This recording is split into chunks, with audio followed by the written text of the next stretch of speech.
Kumulay pi baro sai sin ngap ni zubai pi ha kani ka channel alem tangin singap ya kani ka jing tu khana kasin ka kong tam ha kari khasi baki Kristen kila yo pan puli ya ka Bible ha ka tin khasi lapen kelai ka ha ka tin khasi da Reverend William Lewis Sahib missionary uba lawan hakasnam khat praspa sopolai belawan hadin jong Reverend Thomas Jun balasna dur ji kidak pule khasi kamem jong uru kala pen kala khasi ya kikat dokani kikot pule khasi la pen kala hakasnam khat praspa asan pusan ya ka Bible nglawan ra bat pen kala syakatin pareng da William Tandol hakasnam khatsan spa arpo hadin pat hakasnam khatsan spa lepunyo lasion ka Bible ka ba ki khot ka Matthew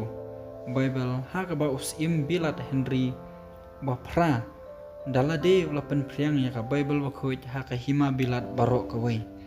hakisnam 6000 news pa hadu kasnam 6000 news pa shpau ai usim bilat balakot usim jong ka pilat France bat Ireland bakerteng usim James la shimti hi ya ke jingshon ya ka Bible kabalatip kum ka King James version da ai hukum ban pen priang ban pule selansar ya ka haka hima jong u barok kawai ki ong ba ka Bible ban kong tam ka dei ka bala ai kerteng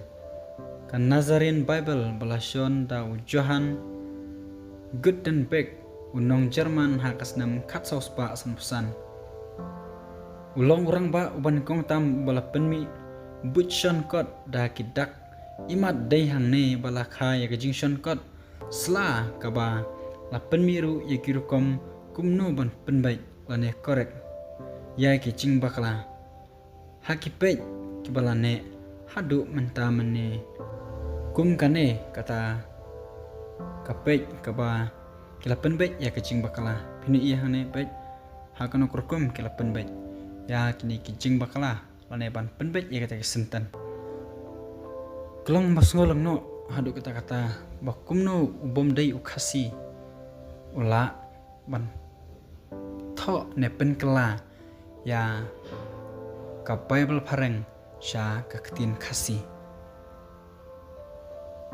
ngamtip ila sedon ne kwi ru ba la penbet ne tho